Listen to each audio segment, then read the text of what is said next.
I should not be saying this. I should not be confessing it to you, to anyone. But there's something about speaking it out loud, well, in this case, whispering it through this story, that makes me feel both guilty and alive.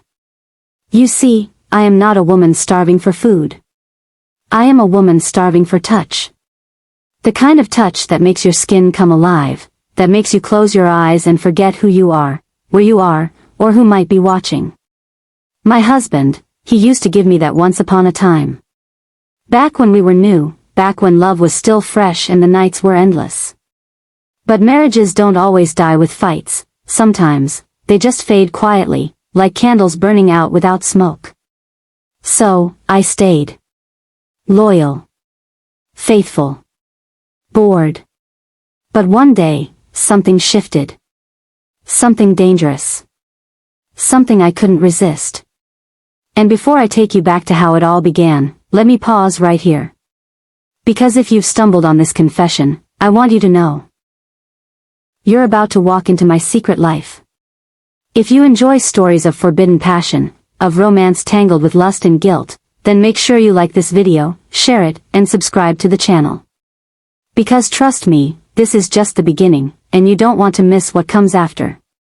Now, let me rewind. It started so simply. It was a Friday evening in Chicago. My husband had dragged me to a dinner gathering with his colleagues. I wasn't in the mood, but I played the role of the perfect wife, smiling when expected, nodding at business jokes I didn't understand, sipping at my glass of wine like it was oxygen. That was the night he noticed me. Noticed me the way no one had in years. His name doesn't matter, I won't give it, I can't. Let's just call him M. He wasn't my husband's closest friend, but they knew each other well enough. He was charming, in that easy, careless way men sometimes are when they're not even trying. His suit wasn't perfect, his tie was a little loose, and maybe that's what made me look twice. He looked comfortable in his own skin. And when his eyes found mine across the room, something in me shifted. It wasn't the kind of glance you give a stranger. No, it was the kind of look that lingers, the kind that feels like fingers brushing against your bare shoulder even though no one has touched you yet. I told myself I imagined it. Until later that night, when we ended up standing side by side at the bar. "Red wine?" he asked, tilting his head at my glass. I nodded, nervous. "Yeah. It's kind of my escape drink." He smiled. "Good choice. Smooth, but strong." It was such a simple line, but God, the way he said it. His voice was low, a little rough, like he'd been laughing too much that evening. And then he leaned closer, as if to whisper something just for me. "You've got the kind of presence that makes it hard not to notice." Those words. They melted into me. When was the last time my husband noticed me like that? When was the last time anyone had? I laughed. I laughed it off, pretending it didn't matter. But inside, something dangerous had already begun. The rest of the evening, I kept catching him watching me. Subtle, but intentional. He laughed with others, spoke confidently in their little business talk, but every few minutes his gaze would drift back to me. And every single time, my body betrayed me, I felt it. That tightening in my stomach, that ache between my thighs, that craving I had buried for so long. When we finally left, I sat in the car beside my husband, silent, my mind replaying every glance, every word, every almost touch. And that night, while lying next to the man I vowed to love, my thoughts didn't belong to him at all. They belonged to M. His smile. His eyes. That husky voice. That unspoken promise that maybe, just maybe, he could light a fire in me again. That was the first spark. The flame was still small. But it was alive.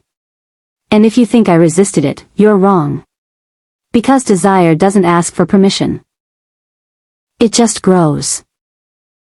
I don't know if you've ever had someone's eyes live in your mind. But his did.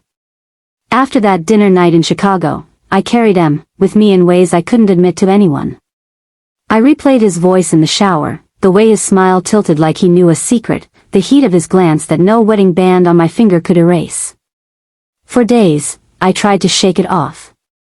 Tried to remind myself I was a wife, not a girl searching for validation. But lust is sly, it doesn't knock politely, it slips in, sits down, and makes itself at home inside you. The second time I saw him wasn't planned.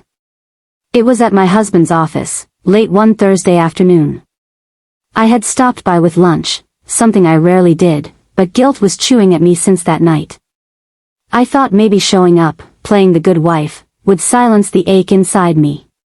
But fate, or maybe my own reckless craving, had other plans. There he was, leaning against the reception counter, speaking with the secretary. When he noticed me, his mouth curved in that same dangerous smile, slow and knowing. "Hey," he said, casual, as though seeing me there wasn't rewriting the whole rhythm of my heart. "Hi," I managed, my voice softer than intended. My husband was still in his office, and I stood there with just enough time for tension to stretch between us. "You look different in daylight," he murmured, eyes roaming, never apologizing for it. Even more distracting. I should have walked away.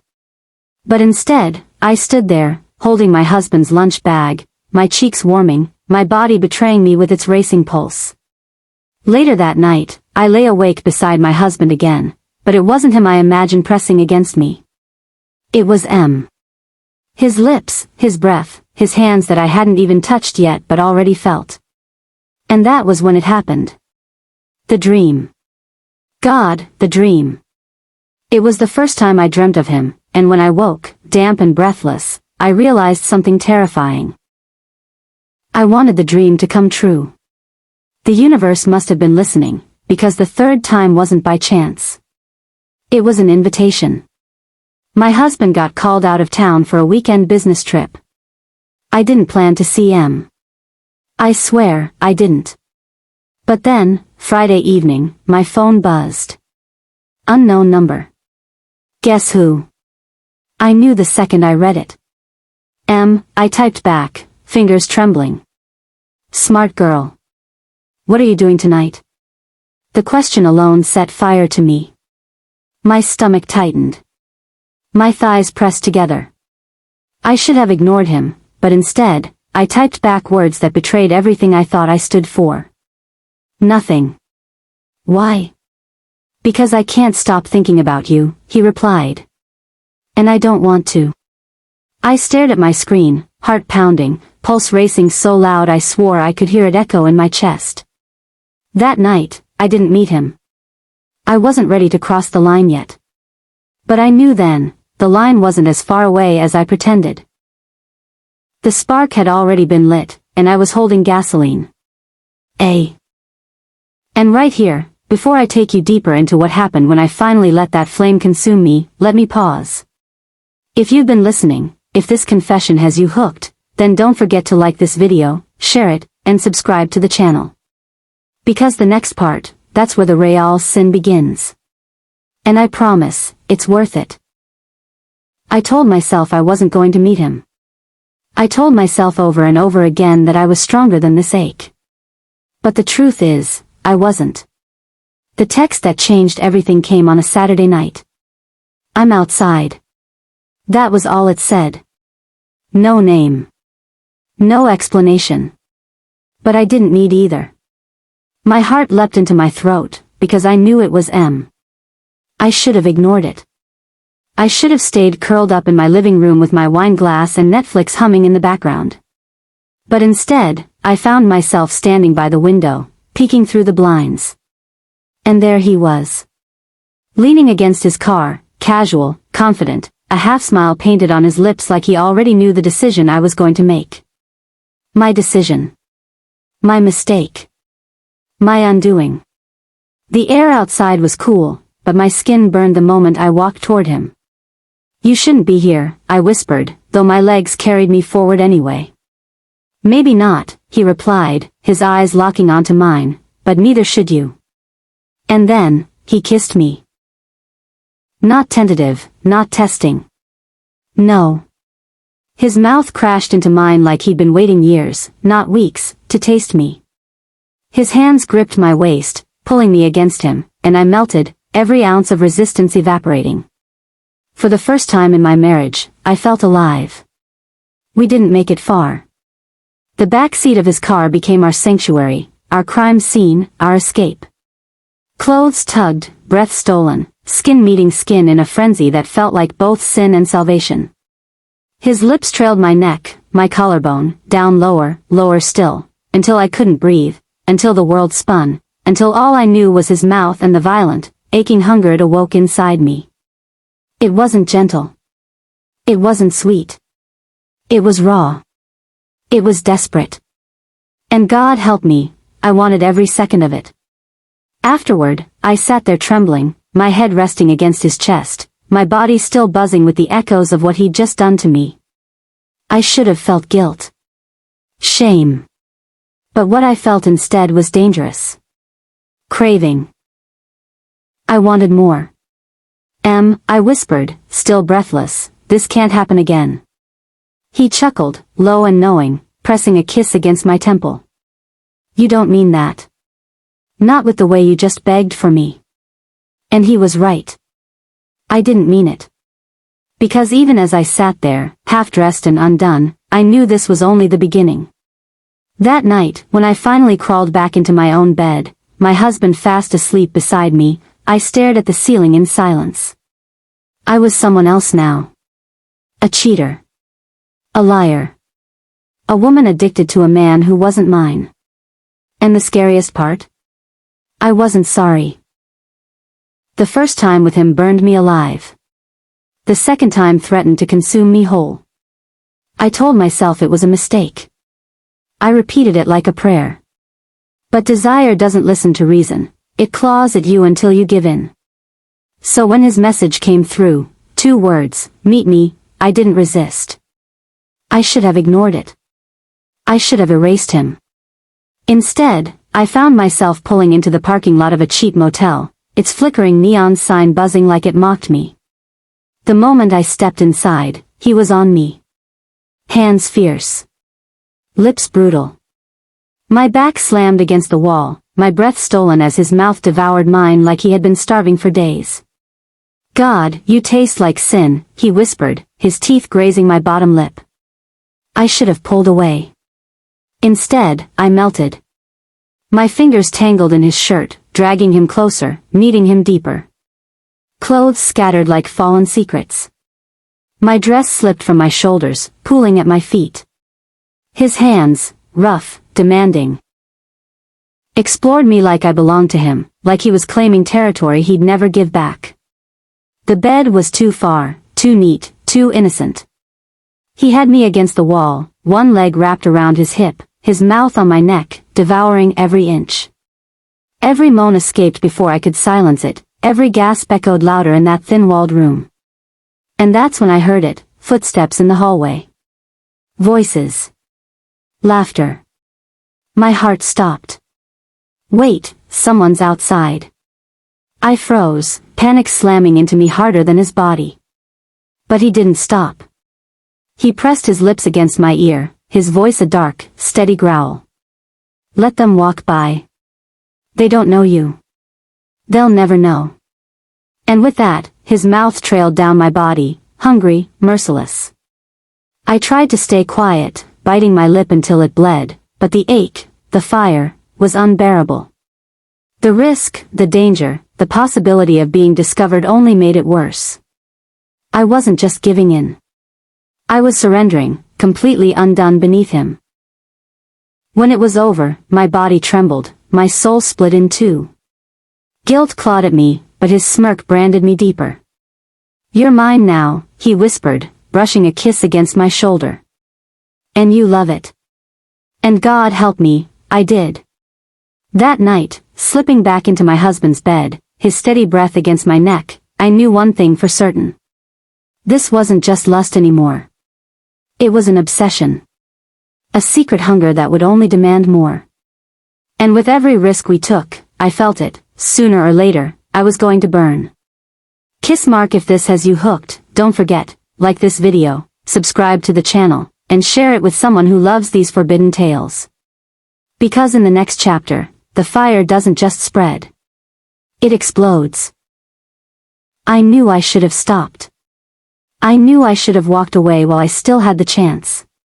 But addiction doesn't work like that, especially not the addiction of flesh, of sin, of the way he made me feel like every inch of me was alive for the first time. The last time we met wasn't planned. It was reckless. And that's exactly why it was unforgettable. It started with a simple text, "I can't stop thinking about you." Those words pierced through the thin veil of guilt I had been wrapping myself in for weeks. I replied before my brain caught up with my hands. Where? This time, it wasn't a motel. It wasn't hidden. It was daring, too daring. We met at a bar just outside of town. Dim lights, jazz humming in the background, couples scattered in booths whispering sweet lies to each other. When I walked in, he was already waiting, whiskey in hand, eyes fixed on me like I was the only thing that mattered. "You're glowing," he said with that sinful grin. I laughed nervously. "I'm terrified." He leaned closer, whispering, "Good. Fear makes it real." One drink turned into two. Two turned into his hand brushing against my thigh under the table. Every second was a tease, every glance a promise. By the time we stumbled out, rain poured over the streets, soaking us in seconds. He didn't care. He pulled me into the shadows of a narrow alley, pressing me against the brick wall, his lips capturing mine with fever. It was madness. It was dangerous. It was heaven. Someone could see us, I gasped against his mouth, half panicked, half thrilled. "Let them," he growled, his hands sliding under my wet dress. "Maybe then you'll finally admit how much you crave me." And in that moment, I didn't care who saw. The rain plastered my hair to my face, my body trembling not from the cold but from the violent hunger he unleashed inside me. He didn't just touch me. He consumed me. Every kiss, every bite, every thrust was merciless, like he was determined to etch himself into my skin forever. I broke that night. Every boundary, every vow, every whisper of conscience was drowned in the storm. And when it was over, when my knees gave out and I clung to him in the rain, I realized something terrifying. I wasn't just betraying my husband anymore. I was betraying myself. Because this wasn't love. It wasn't romance. It was raw, destructive fire, and I had been standing too close to the flames for too long. He cupped my face, forcing me to look into his eyes. "You'll come back to me," he said, not as a question but as a certainty. And he was right. Because even as guilt clawed at my chest, even as I drove home with rain-soaked clothes and trembling hands, I knew I'd answer him again. The truth? I didn't want to stop. And that's why I'm here, whispering my story into this anonymous space, hoping strangers can hold what I can't confess out loud. I am someone's wife. But I am also someone's secret. And sometimes, the secret feel more real than the marriage I sleep in every night. Fire, if you made it this far, don't forget, subscribe to this channel, like this video, and share it. Because you've only heard one story. There are so many more. And here I am, stripped down to nothing but truth. I gave myself away. Not just my body, but pieces of my soul, stolen in the dark, whispered into lips that were not my husband's. He didn't just touch me, he unraveled me, he devoured me, he munchingly made me ache in ways I never thought possible. Every kiss was a crime. Every moan was a betrayal. And yet, every second was alive. I can't tell this to my husband. I can't confess to my friends. But here, with you listening, I can finally breathe. I can finally whisper the sin out loud. Because you, strangers, listeners, voyeurs of my passion, you become the keepers of my secret. Kiss mark if you felt every shiver, every ache, every stolen moment in this story, then I want you here with me. Backhand index pointing right, hit that subscribe button right now. Backhand index pointing right, smash that like so I know you're hungry for more. Backhand index pointing right, and don't forget to share this story, because you never know who else is hiding a secret just like mine. This isn't just a story. This is confession. This is desire. This is me. And maybe it's you too. So stay with me. Because the secrets don't stop here. Not for me. And not for you.